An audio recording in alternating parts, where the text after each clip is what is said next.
सर्वश्रेष्ठ फुटबॉलर में से एक क्रिस्टियानो रोनाल्डो को आज कौन नहीं जानता। हमें पता है कि आज वो करोड़ों के बंगलों में रहते हैं और अरबों रुपयों के मालिक हैं, लेकिन इतनी बड़ी कामयाबी के पीछे उनकी कई सालों की स्ट्रगल है।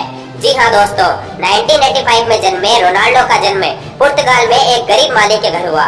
उनके पिता उस समय के अमेरिका के राष्ट्रपति रोनाल्डो रेगन के बहुत बड़े फैन थे। उन्हीं के नाम पर उन्होंने अपने बेटे का नाम रखा रोनाल्डो।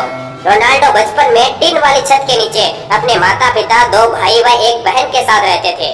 उसके पिता नगर निगम में माली का काम किया करते थे। छोटी उम्र से ही रोनाल्डो को फुटबॉल खेलने का बहुत शौक था। उसका फुटबॉल के प्रति लगाव इतना था कि वह स्कूल में क्लास से ज्यादा फुटबॉल मैदान पर दिखते थे। मात्र 8 साल की उम्र में उन्हें एंडोरिना स्पोर्ट्स क्लब में चुन लिया गया। इस तरह रोनाल्डो का खेल दिन प्रतिदिन निखरने लगा, लेकिन संघर्ष अभी खत्म नहीं होता, क्योंकि 15 साल की उम्र में ही उनके दिल में गड़बड़ी हो गई। डॉक्टर ने कहा कि सर्जरी करनी पड़ेगी या फिर इन्हें फुटबॉल खेलना बंद करना पड़ेगा। लेकिन 8 से 10 घंटे फुटबॉल मैदान में बिताने वाले रोनाल्डो को फुटबॉल से दूर होना कतई मंजूर नहीं था। उन्होंने सर्जरी करवाई और रिकवर होते ही पुनः फुटबॉल मैदान में लौटे। लेकिन इसी बीच रोनाल्डो के जीवन में एक बड़ा दुख आया, जब शराब पीने के कारण उनके पिता की मृत्यु हो गई। इस घटना ने रोनाल्डो को अंदर तक हिला दिया। घर में कमाने वाले उनके पिता अकेले थे। उनके जाने के बाद परिवार पर बड़ा आर्थिक संकट आ गया।